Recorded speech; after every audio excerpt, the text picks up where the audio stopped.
What's up, everybody? It is officially the day before. The day before the game. The first preseason game is on deck, and hey, it's exciting. It doesn't matter that this season probably not going to result in anything great for the team. Doesn't matter that we're missing some pieces that we came to associate with the organization over the last decade. Doesn't matter that we are in what I think a lot of people would refer to as a rebuild. It's still football, it's still the Seahawks, and hopefully we can get something out of this season, even if it's not tremendous success in a Super Bowl run or anything like that. So, going into this first preseason game in Pittsburgh, what should we be looking for? What are we thinking about? What's on the menu? Because we all know as football fans that in the preseason, winning the game doesn't really matter. The score doesn't really matter. What matters is seeing the players on your team show what they can do, seeing effort from everybody who takes the field for you dressed in your uniform, and getting to the regular season without any major injuries. So, with that in mind, we got to take a look for some very specific things to watch for that are valuable to the Seahawks. So, first of all, I think the big thing going into this game for the Seahawks is the players they don't have. So, that injury thing I just mentioned already kind of, well, it doesn't seem like anything is too severe, but we're already starting to lose some players, and quite a few of them are going to miss this game. Now, I understand that it's preseason, so anybody with so much as a hangnail is going to be held out. But nevertheless, we have to talk about this because it's starting to get a little concerning. The players who are not going to play in this game due to health include Rashad Penny, Dwayne Eskridge, Freddie Swain, Marquise Goodwin, Sidney Jones, excuse me, Artie Burns, Trey Brown, Ryan Neal, Jordan Brooks, L.J. Collier. So that's 10 guys right there. So that's a significant portion of the roster that is not going to get to go out there for the first preseason game. Now, with the possible exception of, I believe, Ryan Neal, I think most of those guys are well on track to be ready to go by the time the regular season starts.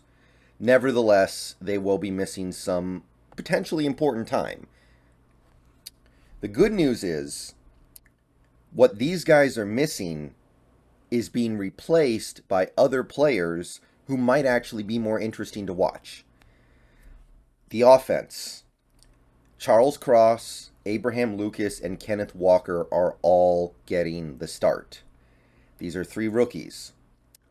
On defense, Kobe Bryant and Tariq Woolen are getting the start. Two rookies. So in this first preseason game, we have 5 rookies starting. So we're going to see them quite a bit. We're going to see them show what they've learned in camp so far, see if some of the stuff we're seeing there carries over. And that's a little more exciting than seeing guys you've seen before, right? Like, I know that Sidney Jones wasn't really much of an NFL player until the second half of the season last year, so he kind of feels new, but he's a veteran. Artie Burns, I know he just got here, but he's a veteran. Rashad Penny, I know he didn't really come into his own until, like Sidney, the second half of last year, but veteran. So getting a chance to see these guys who are new, who are rookies, who are young, part of the future, that's probably a little bit more valuable than seeing guys who we've already seen. So that's pretty exciting. Now, I will say this. I don't know what you can expect to see from this defense because it's preseason and a lot of the times teams don't blitz a lot. And based off what we've been told, this team is going to count on a decent amount of blitzing to generate their pressure this year, which is obviously different from what we've seen in previous years. So on the defense in particular, where we are excited to see what guys like Woolen and Kobe can do, there's a little bit of restraint there. Because if we're not going to be blitzing with this new hybrid defense, you're not going to get a full picture of what the team is going to look like when the regular season starts, which, hey, that's fine. You don't want to give away your stuff in the preseason. You want to save it for a game that counts. But if we're not going to be blitzing, with our defensive line being kind of one of the weaker spots on the team in all likelihood, I don't know how much QB pressure you can be expecting, and I don't know if you're going to see the same disruptive defense that we hope to have when the season starts. So keep that in mind. There might not be a lot of blitzing, which means there won't be a lot of pressure, which means we won't get a fully accurate picture of what the defense is going to look like when the season starts. The rest of it, we should start to at least get some pretty good idea, especially when it comes to Cross, Lucas, and Walker. So those three guys in particular are probably the most interesting guys to watch for me just because of that. Cross and Lucas are guys who could change this franchise for the next decade plus if they pan out. If they pan out, you are getting cheap, quality tackle play for the next 3 or 4 years. And if you choose to keep them both around, which if they both pan out, there's a good chance you do, you're getting high quality tackle play for, like I said, the next decade plus. That's exciting. That's something that makes the rest of the team much easier to construct, much easier to build. So that's probably the main thing to watch for me in this game. That's the thing that is going to start to be educational. Because I've said this before. Rookie offensive linemen, especially tackles, they let up some stuff.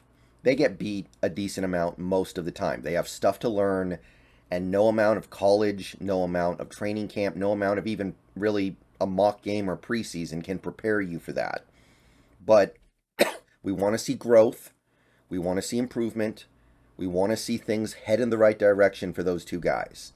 The future of this team over the next decade plus, like I said, really feels like it depends on it. I'm also going to keep an eye on the receiver depth. That's very interesting to me on the offensive side of the ball because we're missing most of our receiver depth for this game. There's no Eskridge, there's no Goodwin, and there's no Swain apparently now. So that means Bo Melton, here's your chance.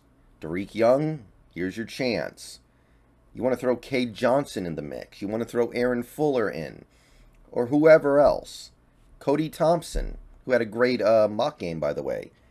This is your chance. So if those guys go out there, or at least some of them go out there and make some plays, it's going to give them an advantage in a crowded receiver room. We are deep with receivers who I like. We are deep with receivers with talent. Odds are good, not all of them are going to be on this team when the year starts.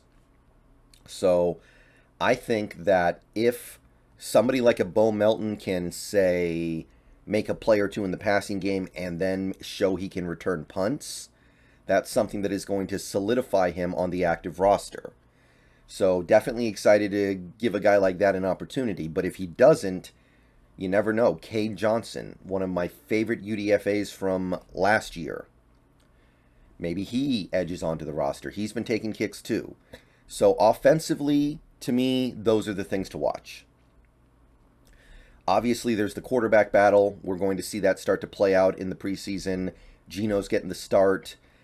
Drew Lock is presumably going to play a good amount as well. I don't know how much we're going to give Jacob Eason, but I don't think there's much of a consideration in this team's mind that he could be the guy. So you want to use what time you have well, right? You want to use the time that you have well. So if you need to give Gino a half and then Drew Lock the other half, I can totally understand why. You're trying to make a decision there. But like I've said, I don't know how much this quarterback battle matters for this team beyond this season. Probably not a ton. So I'm perfectly content to just say, hey, best man win. Whoever that is, I'm fine with it. I'm cool with it. I have a slight preference for Drew Lock just because it's new, but I'm definitely not married to it. Defensively, like I said, if there's not going to be a lot of blitzing or maybe not any blitzing at all, then I don't know if you can really expect anything too telling. But having the two rookie corners start is nice. I want to see what we're doing at inside linebacker too, because Brooks is out. That means Barton's in, but who's the other guy? Who do we view as the next man up in that situation? Is it going to be Dublanco, who we just brought in and had a pretty good mock game, by the way? Is it going to be somebody like Aaron Donkor? Is it who's it going to be? I believe Radigan's out for quite some time, so it can't be him. But this will give us an opportunity to see who we see as being the best of the guys we have left. So that's interesting. I would like to see some of the rotations on the defensive line because we have a collection of interesting players, but it's hard to know how good any of them are going to be other than maybe Shelby Harris, either because they've been had mixed results in the past or we haven't seen them in this defense yet. So that's going to be interesting to see how that defensive line comes together. And I guess the last thing would just be the nickel corner situation, because I've heard that Kobe Bryant is getting work at nickel corner, and there are probably a few different reasons for that, but I believe one of them may be the fact that we don't love our nickel corner situation. Amadi is fine. Amadi's whatever. Maybe Justin Coleman doesn't look that good. Or maybe Ugo's dropped off since last year when he was already a very up and down player. And maybe we're just like, let's see what else we have with these guys, because Kobe was not a nickel corner in college. He was an outside corner pretty much exclusively, to my knowledge. So the fact that we're putting Kobe at nickel tells me that maybe we have some... We're not sure about that spot. All right. That's really all I can say about this game. The Steelers are going to be starting Trubisky. We're going to see some Pickett later. The Steelers typically always have good receivers, so our depleted cornerback battery is going to get tested, which is not a bad thing, especially when the guys getting tested are two rookies who, frankly, need to be tested. So that's kind of exciting, but it also means that if the results are not good, then we need to be understanding here. We need to be patient with this stuff.